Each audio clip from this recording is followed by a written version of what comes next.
Hello everyone. तो आज हम स्टार्ट कर रहे हैं वो first lecture of general organic chemistry. ठीक है, या आप बोल सकते हो कि ऑर्गेनिक केमिस्ट्री का ही जो फर्स्ट लेक्चर है वो आज स्टार्ट हो रहा है।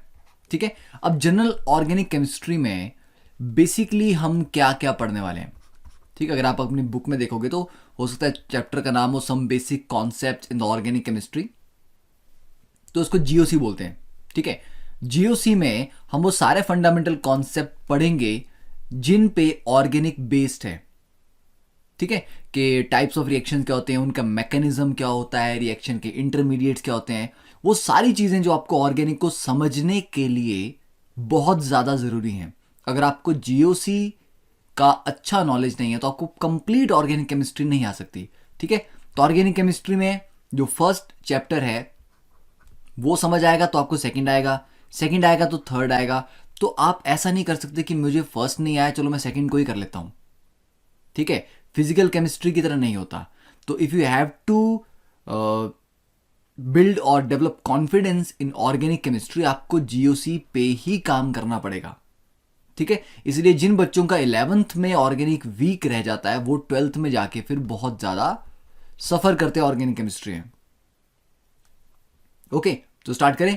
ठीक है, अब देखो ऑर्गेनिक केमिस्ट्री अगर हम बात करें डे टू डे लाइफ की तो छोड़ो, the moment you are see, अब जो आप कुछ देख रहे हो आपको सामने ये फ्लावर यहाँ पे इमेज दिख रही है। ठीक है, तो आपको जो विजन है, कोई चीज दिखाई देती है तो उसके पीछे भी ऑर्गेनिक केमिस्ट्री है। ठीक है, तो अगर इसकी बात करें देखो, तो this is the compound cis retinal that absorbs light when we see. तो इस कंपाउंड की वजह से हम देख पाते हैं। ठीक है, तो अपने आप में जब आप कुछ देख रहे हो तो ऑलरेडी आपके दिमाग में, आपके ब्रेन के अंदर ऑर्गेनिक केमिस्ट्री काम कर रही है। ठीक है, जो आप खा रहे हो खाना, food, it is basically all organic compounds, different different type के मॉलिक्यूल्स हैं, प्रोटीन्स हैं, कार्बोहाइड्रेट्स हैं, जो आपको बॉडी में एनर्जी देंगे जाके। ठीक है, कंबशन प्रोसेस के बाद। फिर फूड के अलावा अगर हम बात करें, जब आप कोई चीज़ लिफ्ट करते हो, ठीक है, मान लो आपने एक बुक उठाई, तो उस टाइम आपके जो मसल्स हैं वो कुछ काम कर रहे हैं। ठीक है, तो वो जो एनर्जी आपके मसल्स को मिल रही है किसी भी ऑब्जेक्ट को लिफ्ट करने के लिए या पुश करने के लिए, पुल करने के लिए, वो कहां से आ रही है? जो फूड आपको एनर्जी दे रहा है वो सारा बेसिकली ऑर्गेनिक केमिस्ट्री हो रही है वहां पे।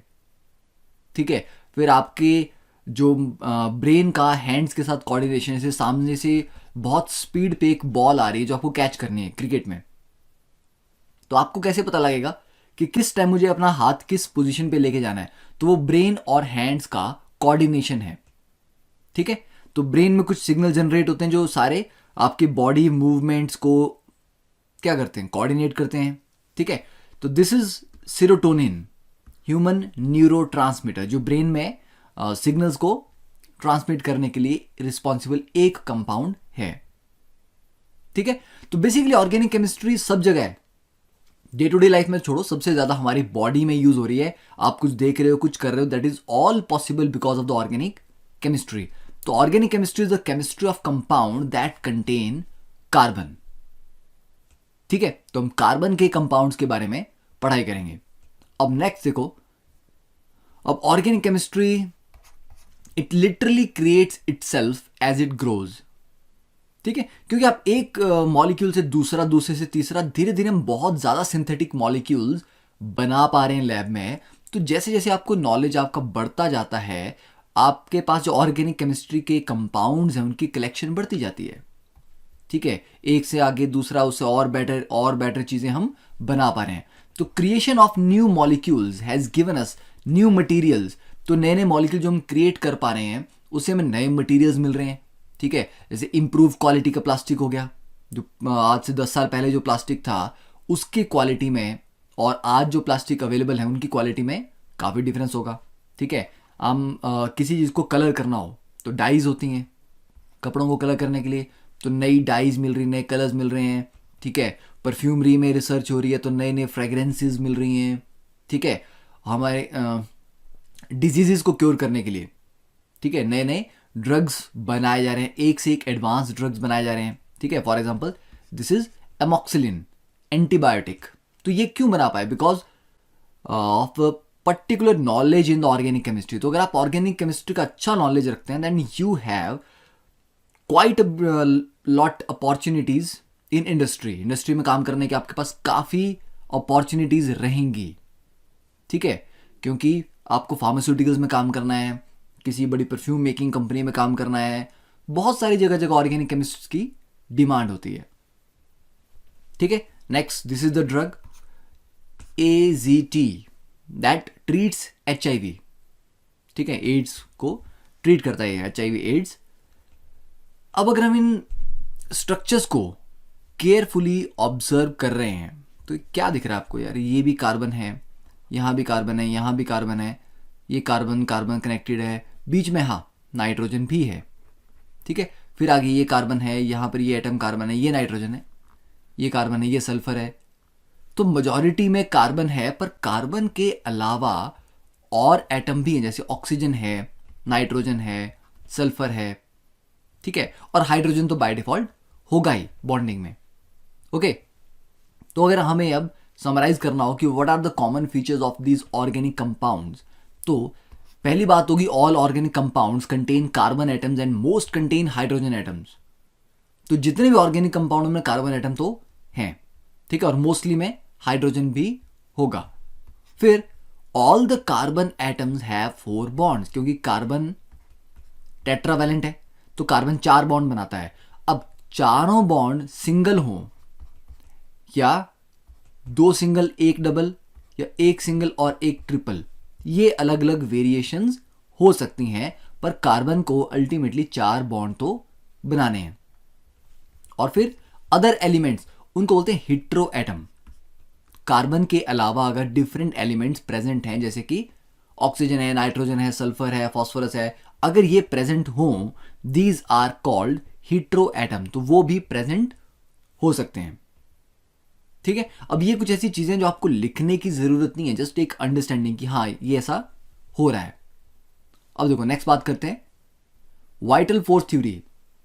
तो ऑर्गेनिक का जो ओरिजिन डिस्कस किया जाता है, बर्जीलियस एक साइंटिस्ट था। तो स्टार्टिंग में देखो ये माना जाता था कि ऑर्गेनिक कंपाउंड सिर्फ एक लिविंग ऑर्गेनिज्म में ही प्रोड्यूस हो सकते हैं, मतलब आप उसको लैब में नहीं बना सकते, ठीक है। ह्यूमन बॉडी हो या कोई एनिमल की बॉडी हो, मतलब कोई ना कोई लिविंग ऑर्गेनिज्म चाहिए, उसी के अंदर ऑर्गेनिक कंपाउंड बन सकते हैं, ऐसा सोचा जाता था, ठीक है। तो Berzelius thought that organic compound were produced only by living organisms under the influence of a vital force. क्योंकि साइंटिस्ट को लगा कि ऑर्गेनिक कंपाउंड बनाने के लिए एक स्पेशल फोर्स चाहिए, जिसको कहा गया वाइटल फोर्स। और ये उन्होंने कहा कि ये वाइटल फोर्स सिर्फ लिविंग ऑर्गेनिजम्स में ही प्रेजेंट होती है, ठीक है। तो हम ऑर्गेनिक कंपाउंड को आर्टिफिशियली प्रिपेयर नहीं कर सकते लैब में। तो ये मिथ चलता रहा अंटिल वोलर एक साइंटिस्ट था, उसने एक्सीडेंटली अमोनियम साइनाइड को हीट कर रहा था, ठीक है, और वो कन्वर्ट हो गया यूरिया में। Now urea is a organic compound, ammonium cyanide एक इनऑर्गेनिक कंपाउंड है, ठीक है। तो अमोनियम साइनाइड को हीट करने पे यूरिया मिल गया। Now this was the discovery के यूरिया एक ऑर्गेनिक कंपाउंड है और वो लैब में बना लिया, ठीक है। तो यहां से ये मिथ वीक होना स्टार्ट हुआ कि ऑर्गेनिक कंपाउंड को आप लैब में नहीं बना सकते, तो बना लिया। फिर धीरे धीरे और भी बहुत सारे कंपाउंड थे जो लैब में बनाए गए, एंड फाइनली आज हम जानते हैं कि ऑर्गेनिक कंपाउंड्स को इजीली लैब में बनाया जा सकता है, ठीक है। तो वाइटल फोर्स थ्योरी के बारे में हमें थोड़ा बहुत इंफॉर्मेशन होनी चाहिए कि हाउ थिंग्स स्टार्टेड, ठीक है। तो वाइटल फोर्स थ्योरी है, इसको भी लिखने की जरूरत नहीं है क्योंकि nobody is going to ask it, ठीक है। Next is catenation. तो कैटिनेशन जैसे कि 10th क्लास में भी पढ़ा होता है कि it is the self linking property of an element. अब don't confuse catenation with carbon, ये नहीं आपको लगना चाहिए कि कैटिनेशन सिर्फ कार्बन दिखाता है, ठीक है। The catenation can be shown by other elements also. तो it is a property which can be shown by any element, okay, it is not restricted to carbon only. तो सिर्फ कार्बन ही catenation show करेगा ऐसा नहीं है, ठीक है। बाकी एलिमेंट्स भी कैटिनेशन शो करते हैं, पर yes the carbon shows catenation most effectively, ठीक है। तो कार्बन अगले कार्बन से बॉन्डेड हो जाता है, वो नेक्स्ट कार्बन से बॉन्ड बना रहा है, वो नेक्स्ट कार्बन से बॉन्ड बना रहा है, ठीक है। तो it is a self linking property, straight chain बना रहा है, ब्रांचेस बना रहा है, जिसकी वजह से we can have very long long chain structures. ठीक है, that is why we have a very large variety, millions of organic compounds in existence today.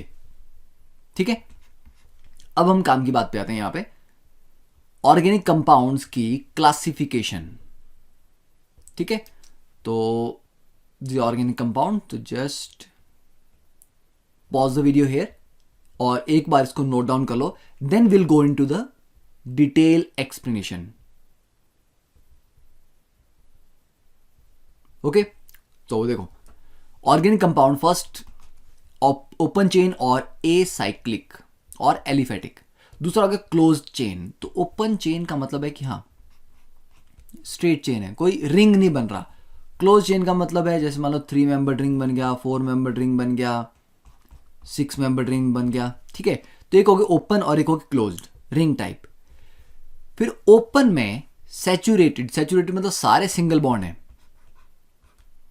Unsaturated जैसे कि डबल बॉन्ड आ गया, ठीक है, ट्रिपल बॉन्ड आ गया.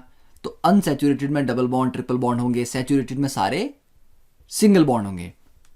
फिर जो क्लोज चेन थे, साइक्लिक थे, इनमें एक होगा होमोसाइक्लिक. होमोसाइक्लिक का मतलब है कि साइकिल के सारे एटम जो हैं वो कार्बन ही हैं. ठीक है, जैसे मान लो कि 6 एटम का साइकिल बनाना है तो उसके सारे के सारे एटम जो है वो कार्बन ही होंगे, तो होमोसाइक्लिक. कार्बन के अलावा, ठीक है, other than carbon, if there are other elements involve in the cycle, जैसे कि ये कार्बन, कार्बन यहां पे ऑक्सीजन, ठीक है, ये कार्बन, ये ऑक्सीजन आ गई. तो ऑक्सीजन प्रेजेंट है रिंग में. ओके, अब ज्यादा इजीली इसको मैसेज देख सकते हैं. जैसे 6 कार्बन का रिंग था और यहां पे मान लो ये 5 का है, 5 में से एक ऑक्सीजन है, बाकी कार्बन है, तो ये हेट्रोसाइक्लिक है. या नाइट्रोजन भी हो सकती थी, ये 4 का रिंग भी हो सकता था ऑक्सीजन के साथ. ठीक है, तो जब कार्बन के अलावा बाकी एलिमेंट्स भी प्रेजेंट हैं, those are heterocyclic. Homo stands for सिर्फ कार्बन, हेट्रो मींस कार्बन के अलावा बाकी भी हैं. देन एलिसाइक्लिक और एरोमेटिक. एरोमेटिक एक अलग ही क्लास ऑफ कंपाउंड्स है. तो एरोमेटिक क्या होते हैं क्या नहीं होते वो मैं तभी समझ आएगा जब हम उसको पढ़ेंगे. अभी ये समझाना कि हाँ एरोमेटिक क्या है, it's a different class of compound, it's a different category of compounds. ठीक है, तो जो एरोमेटिक नहीं है वो एलिसाइक्लिक हैं. और एरोमेटिक का सबसे कॉमन एग्जांपल क्या है, बेंजीन. तो बेंजीन तो आपने पढ़ा होगा, देखा तो होगा एटलीस्ट, ठीक है, बुक्स में. तो ये है बेंजीन. तो सबसे सिंपल एरोमेटिक कंपाउंड है. तो जो बेंजीन जैसे कंपाउंड्स है ना वो सारे एरोमेटिक होते हैं. तो जो एरोमेटिक नहीं है दोज आर एलिसाइक्लिक कंपाउंड्स. ठीक है, फिर हेट्रोसाइक्लिक में भी वही, कुछ एरोमेटिक होंगे कुछ एलिसाइक्लिक होंगे. अब एरोमेटिक में कुछ होते हैं बेंजीनोइड, जो बेंजीन जैसे होते हैं. ठीक है, कि बेंजीन के डेरिवेटिव हैं, कि ये बेंजीन हो गया, इसके ऊपर आपने मान लो CH3 लगा दिया, या मान लो आपने बेंजीन जैसे 2 रिंग जोड़ दिए तो नेफ्थलीन बन गया. तो जो बेंजीन से डिराइव हुए हैं वो बेंजीनोइड, और जो बेंजीन जैसे नहीं है दे आर नॉन बेंजीनोइड. ठीक है, ये बेंजीन नहीं, ये पिरिडीन है, इसमें एक नाइट्रोजन आ गया, हेटेरो एटम है. ठीक है, पर ये चलो हम होमो एटम वाला ही कर रहे हैं यहां पे. तो होमो एटम में we can have something like this, something like this. ठीक, वैरायटी है. तो ये बेंजीन जैसे नहीं दिख रहे ना ये स्ट्रक्चर्स. ठीक है, तो जरूरी नहीं कि एरोमेटिक कंपाउंड को बेंजीन जैसा ही होना है. ठीक है, ये तो चलो मैंने आयंस ड्रॉ किए, और भी मॉलिक्यूल्स हैं, न्यूट्रल मॉलिक्यूल्स भी हैं which are not like benzene. Okay, तो ये क्लासिफिकेशन भी बहुत हार्ड एंड फास्ट नहीं कि आपको अभी के अभी समझ आना चाहिए. इवेंचुअली सारी चीज़ें जिसको बोलते हैं ना, जैसे आपको ABC जब स्टार्ट किया था तो टफ लगती होगी, आज की डेट में ABC को पढ़ने की जरूरत तो नहीं है. तो ऑर्गेनिक केमिस्ट्री की ABC है, ये ऑटोमेटिकली आपको आ ही जाएगी. ठीक है, हाँ जस्ट टर्म्स पता होनी चाहिए कि हाँ ऐसी टर्म्स सुनी है, दैट्स ऑल. ठीक है,